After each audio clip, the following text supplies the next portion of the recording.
ఆ బాప్తిజం ట్యాంక్ దగ్గర మెట్లు కడుతున్నప్పుడు పైన తలకు తగిలేటట్టు ఉంది. ఇంజనీర్ గారు ఉన్నారు, మన పెద్దలు కూడా ఉన్నారు. అయ్యా ఇట్లా ఉంది, తగులుతుంది అంటే నిజమే, తగులకుండా చూడాలని మన పెద్దల తాపత్రయం.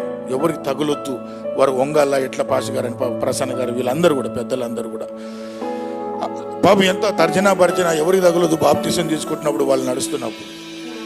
అది పరిస్థితి ఏంటంటే కొద్దిగానే వంగాల్సిన పరిస్థితి ఉందాడ.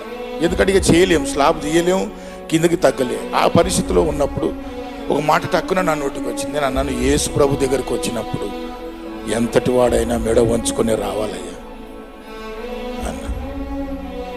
అబ్బా పాస్టర్ గారు మీరు ఏం చెప్పారు మాట, నాకు చెప్పాలని చెప్పలే, ఆ మాట టైంకి వచ్చింది అట్లా. అంతే ప్రభు దగ్గరకు వస్తున్నప్పుడు మన చదువు ఇవన్నీ ఇప్పుడు చూడండి, జ్ఞానులు బంగారం పోలని, ఈ మహాజ్ఞానులు ఇంత రీసెర్చ్ చేసి వెతికి ఒంటెల మీద వచ్చారా, గుర్రెల మీద వచ్చారా, మీరు ఏదైనా అనుకోండి, అంత దూరం నుండి బాలుడైన యేసు దగ్గరికి వచ్చారంటే, ఈరోజు నువ్వు జ్ఞానవంతుడమైనా, ప్రఖ్యాతి కలిగిన వ్యక్తివైనా, బిజినెస్ డెవలప్ అయినా, ఎన్ని ఇండ్లున్నా, ఎంత భూములున్నా, నీ ఆరాధనలో క్రీస్తు ఎప్పుడు పైనే ఉండాలా, నువ్వెప్పుడు కిందికి తల దించుకొని. అందుకే ఆయన హెచ్చవలసి ఉన్నది, నేను తగ్గిన వానికి కృప, తగ్గిన వాడే అద్భుతాలు చూడగలుగుతాడు, తగ్గిన వానికి ఉంటుంది పశ్చాత్తాపం, తగ్గిన వానికి ఉంటుంది ప్రత్యక్షతలు, తగ్గిన వానికి ఉంటాయి వరాలు, తగ్గిన వానికి దొరుకుతాయి ఆత్మ ఫలాలు.